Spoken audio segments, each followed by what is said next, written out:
नमस्कार, मेरा नाम है कमलेश कुमार और आप देख रहे हो कमाल की पाठशाला। आज हम करने वाले हैं बीएससी पार्ट 3 ईयर के यूनिट नंबर 5 के नियतन समस्याओं के बारे में।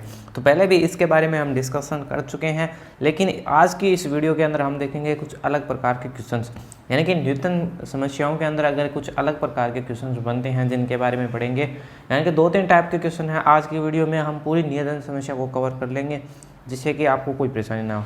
हमने नियतन समस्याओं के बारे में पहले वीडियो बना चुके हैं और प्रिवेंट समस्या के ऊपर भी एक वीडियो बना चुके हैं, तो आपको प्लेलिस्ट मिल जाएगी, वहाँ से आप जाके देख सकते हो।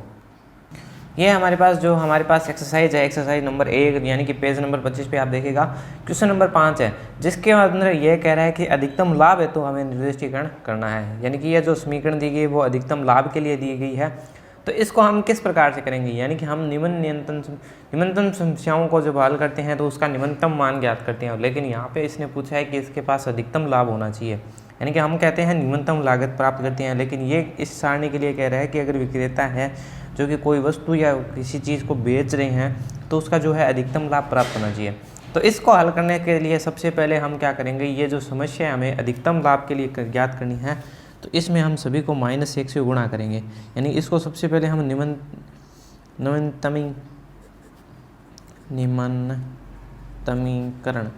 यानी कि इसको निम्नतमीकरण करेंगे, यानी कि इसको हम इस रूप में बदलेंगे।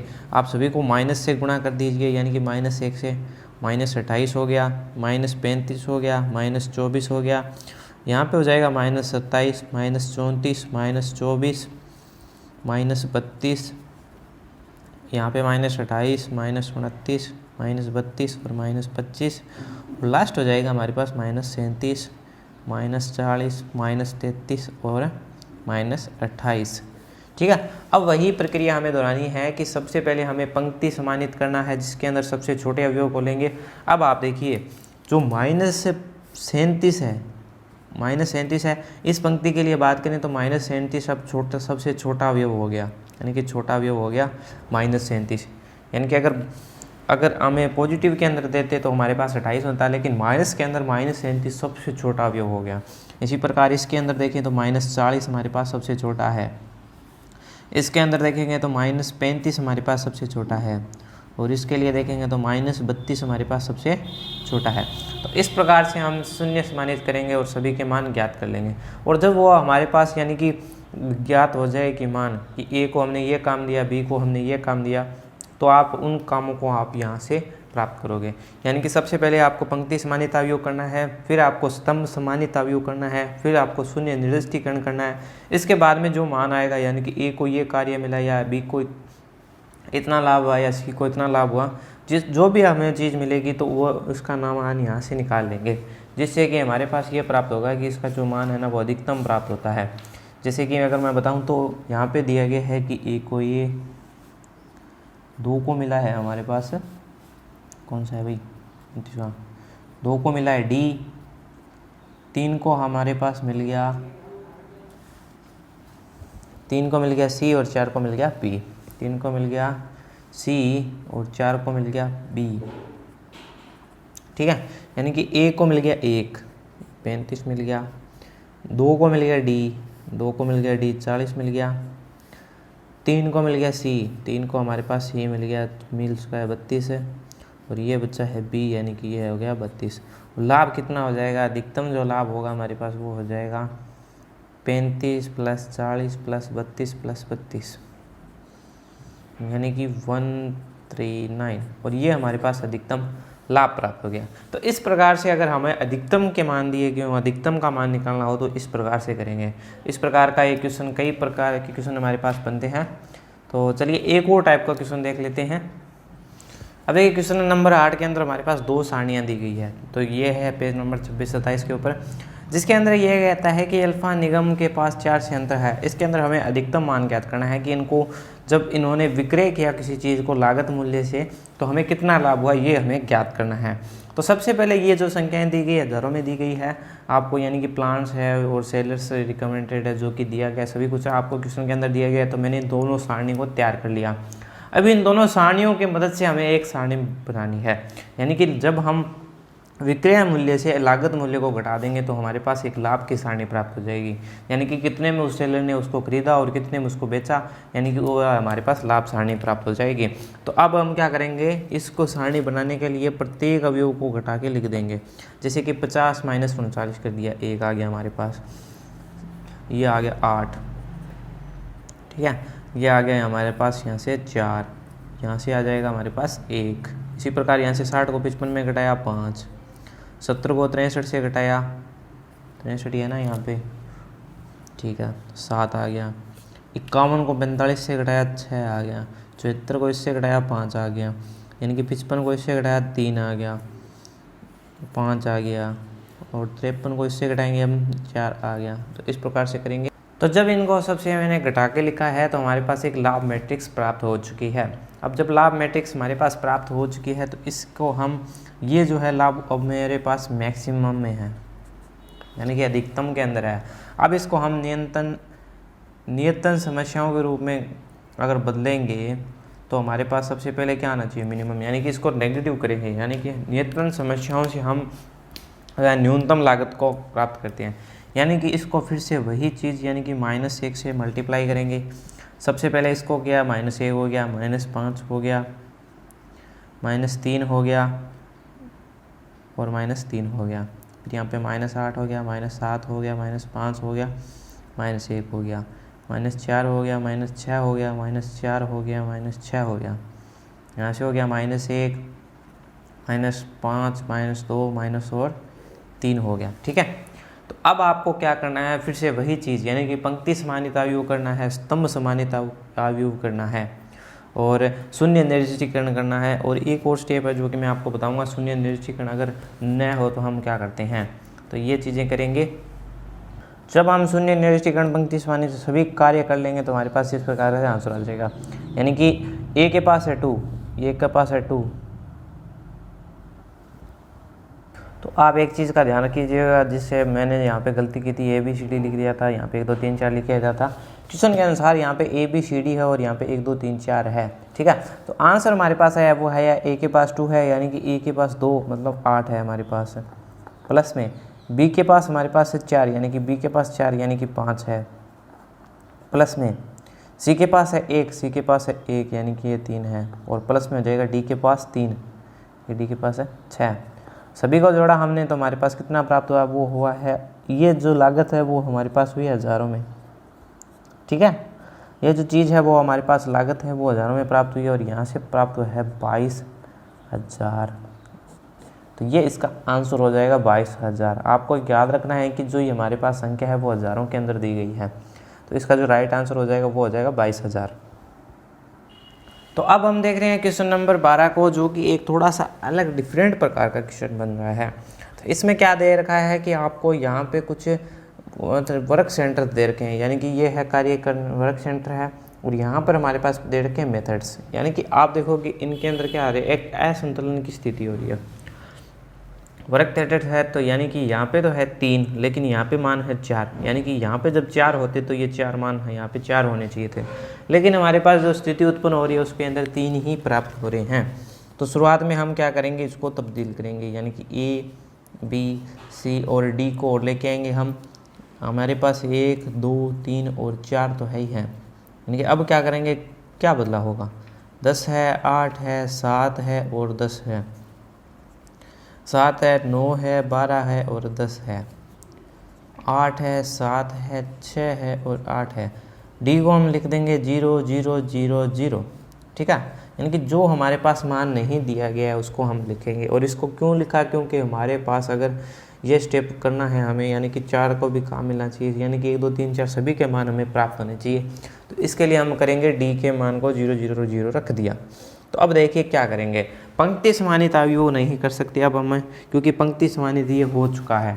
अगर आप देखोगे सबसे पहले हम कहते थे कि पंक्ति को सबसे छोटे अवयव से लिखा के लिखो, तो यानी कि ये पंक्ति समानित अवयव आप लिख के ये सारणी लिख दीजिएगा।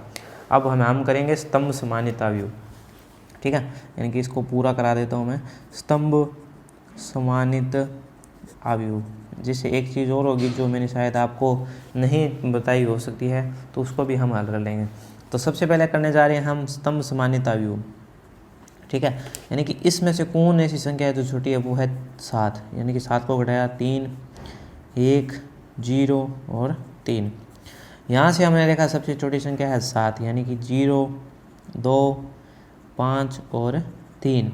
इस पंक्ति में देखा तो हमारे पास सबसे छोटी संख्या थी 6, यानी कि 2, 1, 0 और 2। यहाँ पे हमारे पास 0, 0, 0, 0 है मौजूद है। अब हमारे पास एक विकट परिस्थिति उत्पन्न हो गई है। अब देखिए आप क्या स्थिति उत्पन्न हो गई है कि अगर हम शून्य निरस्तीकरण करते हैं तो हमारे पास एक स्थिति उत्पन्न हो गई है जिसके अंदर बात करें तो शून्य निरस्तीकरण नहीं कर पा रहे हैं। किस प्रकार से, आप देखिए दूसरी पंक्ति और चौथी पंक्ति के मध्य एक संबंध को, यानी कि दूसरी पंक्ति और चौथी पंक्ति में एक चीज़ उत्पन्न हो रही है, यानी कि अगर इसको हम कार्य दे रहे हैं, यानी कि शून्य को निरस्तीकरण के अंदर लेके आ रहे हैं, तो इसको कार्य नहीं मिल रहा कोई भी, यानी कि दूसरे को अगर कार्य नहीं मिल रहा, चौथे को अगर कार्य नहीं मिल रहा है, तो ऐसी स्थिति हमारे पास उत्पन्न हो चुकी है। तो इसके लिए हम करेंगे शून्य निरस्तीकरण की प्रक्रिया को, यानी कि शून्य निरस्तीकरण में किस प्रकार से करते हैं। तो सबसे पहले हम रखेंगे किस प्रकार से करते हैं, मैं पूरी प्रक्रिया बता रहा हूँ आपको, शायद मैंने पहले नहीं बताई है पहली वीडियो के अंदर। तो इसमें जितने भी शून्य आते हैं उन सभी को हम रेखांकित कर देंगे, यानी कि ढक देंगे। तो देखिए मैं इनको ढक रहा हूँ इस प्रकार से, और यहाँ पे एक शून्य है, इसको भी मैं इस प्रकार से ढक रहा हूँ, आप देखिए। और यहाँ पर भी एक शून्य है हमारे पास, इस प्रकार से मैं उसको ढक रहा हूँ। तो इन सभी शून्यों को मैंने रेखांकित कर दिया है। अब आप देखिए यहाँ पे कोई भी ऐसा, इसमें स्तंभ के अंदर कोई भी ऐसा शून्य नहीं बचा जो कि रेखांकित न हुआ हो। तो अब हमारे पास अगली स्टेप होगी क्या, तो वो देखनी है हमारे पास जो बिना ढके हुए हैं अवयव है उनमें क्या है, यानी कि 1, 2, 1, 3, 3, 2, यानी कि इनमें छोटा अवयव कौन सा है। तो इनमें सबसे छोटा अवयव है 1, यानी कि बिना ढके हुए अवयव जितने भी है, यानी कि 1, 2, 1, 3, 3, 2 में सभी के अंदर से हम 1 को घटा के लिख देंगे सारणी के अंदर, ठीक है। यानी कि सबसे पहले हमें क्या कार्य करना है, शून्य जब निरस्तीकरण करेंगे तो हमारे पास एक सारणी बनेगी, उसके अंदर क्या बनेगा। तो सबसे पहले यानी कि इनके अंदर बदलाव करने जा रहे हैं हम। सबसे पहले इनके अंदर बदलाव करेंगे, यानी कि ये हो गया 0, 1 से घटाया तो ये हो गया 1, इसको घटाया तो ये हो गया 0, इसको घटाया तो ये हो गया 2, 2, 1, ठीक है। अब देखिए हम रेखांकित अवयवों के अंदर क्या बदलाव करेंगे। जिन रेखांकित अवयवों को 2 रेखाएं आपस में काट रही है उसको अंदर हम 1 जोड़ देंगे। जिन रेखाओं को 2 रेखाएं आपस में काट रही है, अब आप देखिए यहाँ से इस बिंदु के लिए 1 रेखा ये काट रही है, यानी कि हमने जोड़ के लिख दिया 1। इस बिंदु के लिए हमारे पास काट रही है, यानी कि यहाँ पे भी जोड़ के लिख दिया 1। बाकी अवयव में कोई बदलाव नहीं करता, सेम वही अवयव लिख देंगे जो पहले से वहाँ पे मौजूद हैं, ठीक है। यानी कि यहाँ पे है 0, यहाँ पे है 5, यहाँ पे भी है 0, यहाँ पे हमारे पास था 3, यहाँ पे है हमारे पास 0, यहाँ पे है 2, यानी कि इस प्रकार की हमारे पास एक समीकरण प्राप्त हो चुकी है। अब देखिए इस समीकरण प्राप्त हो चुकी है, यानी कि अब हमारे पास शून्य जो है वो हम शून्य निरस्तीकरण कर सकते हैं बड़ी आसानी के साथ। किस प्रकार से, अगर मान लीजिए मैं ए को ये काम दे रहा हूँ, ठीक है, ए को ये काम दे रहा हूँ, एक को हमारे पास 1 था यहाँ पे 1, 2, 3, 4, एक को हमारे पास बी काम मिल गया, या कुछ भी वर्क सेंटर कुछ भी वो मिल गया। इसके बाद में आप देखिए अगर मैं इस शून्य को लूँगा तो इन दोनों को काट दूंगा, इस दोनों को काट दूंगा, यानी कि अगली स्टेप में हमारे पास 2 बच रहे हैं, यानी कि इनको दोनों को आसानी से मिल सकता है। अगर मैं इस शून्य का चुनाव करूँगा तो भी हमारे पास मिल रहा है, यानी एक बार इसको छोड़ देते हैं दोनों को। तो मैंने क्या किया, तो अगले में अगर मैं इसको काम दे रहा हूँ, यानी कि हमारे पास अगर मैं इसको काम दे रहा हूँ तो इन दोनों को मैं छोड़ दूँगा, ठीक है, यानी इसको भी मैं छोड़ दूँगा। अब हमारे पास यहाँ पे ये बच गया, इसको काम दे सकते हैं, यहाँ पे ये बच गया, इसको काम दे सकते हैं। या दूसरी स्थिति हमारे पास क्या बन सकती थी, एक और स्टेप बन सकता था कि हम इसको बजाय और किसी को काम देते थे, यानी कि 3, 0, 2, 1, 0, 1, 0, 0, 0, 5, 0, 1 और 2, 2, 1, 0, ठीक है। तो सबसे पहले हम इसको काम तो देंगे। इसके अलावा अब देखिए किसको काम दे सकते हैं, या तो हम इसको काम दे सकते हैं या हम इसको काम दे सकते हैं। इसको काम नहीं दे सकते, अगर इसको काम दे दिया तो ये काम नहीं मिलेगा। यानी कि या तो हम इस बिंदु पे दे सकते हैं या हमने इस बिंदु पे देख सकते हैं। तो सबसे पहले स्टेप में हमने इस बिंदु पे देखा था, अब हम देखेंगे इस पे। यानी कि इसको मिल चुका है, इसका मतलब इसको नहीं मिलेगा, यानी कि इसको मिल जाएगा, और इसको मिल चुका है, इसका मतलब इसको नहीं मिलेगा, यहाँ पे मिल जाएगा। अब आप देखिए इसका आंसर। तो सबसे पहले देखिए कि ए को हमने बी दिया है, ए को हमने क्या दिया है, बी दिया है। 2 को हमने ए दिया है, 2 को हमने ए दिया है। 3 को हमने सी दिया है, 3 को हमने सी दिया है। 4 को हमने डी दिया है। और इस साइड से हमने क्या है, ए को हमने बी दिया है, बी दे दिया। 2 को हमने सी दिया है, सी दे दिया। 3 को हमने ए दिया है, ए दे दिया। और 4 को हमने डी दिया है। अब हम सबसे पहले क्या करेंगे, हमारे पास जो सारणी थी उसके अंदर जाएंगे, जहाँ पर हमारे पास क्या क्या मान थे उन सभी मानों को रखेंगे। तो आप सारणी के अंदर देख लीजिएगा, ए को हमने बी काम दिया, यानी कि ए को बी काम दिया। यहाँ पे हमारे पास अवयव था 7 प्लस में ये 2 को हमने ए काम दिया है, मतलब 2 को हमने ए काम दिया है, तो यहाँ पे अवयव था हमारे पास 8। प्लस के अंदर 3 को हमने सी काम दिया है, 3 को हमने सी काम दिया, तो ये अवयव था 6। 4 को डी काम दिया, जो कि हमारे पास था 0। यानी कि इसको जोड़ा हमने 14 और 21 हो गए। ठीक है, यहाँ पे 21 हो चुके हैं। अब यहाँ पे देखते हैं क्या मान आता है। ये दोनों मान समान आएंगे। सबसे पहले ए को हमने बी काम दिया, इसका अर्थ है कि ए को बी काम दिया, जो कि है 7। 2 को हमने सी काम दिया है, 2 को हमने सी काम दिया है, 2 को हमने सी काम दिया है, जो कि है हमारे पास 7। 3 को हमने ए काम दिया है, 3 को हमने ए काम दिया, वो भी हमारे पास है 7। और डी को हमने 4 काम दिया, ये हो गया 21। ये इसका आंसर हो गया। तो हमने नियंत्रण समस्याओं के जितने भी क्वेश्चंस बनते थे उन सभी को देख लिया कि अगर आपके पास इस प्रकार के क्वेश्चन अगर आते हैं तो किस प्रकार से हम हल करें।